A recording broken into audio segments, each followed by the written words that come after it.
Səni xəyallarda yaşatmışam mən, özünü yadıma sala bilmirəm. Bəlkə də üz-üzə gəlmişik ancaq üzünü yadıma sala bilmirəm.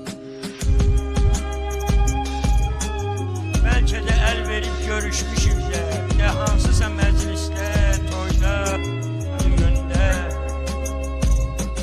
Yaxşı ki mən səni tanımamışam, ona sevinirəm günü bu gündə.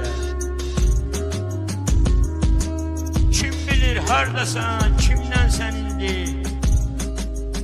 Kim bilir hardasan, kimdən sən indi? Gör neyi atmışsan, neyi seçmişsən. Bəlkə də mən səni fikirləşəndə sən mənim yanımdan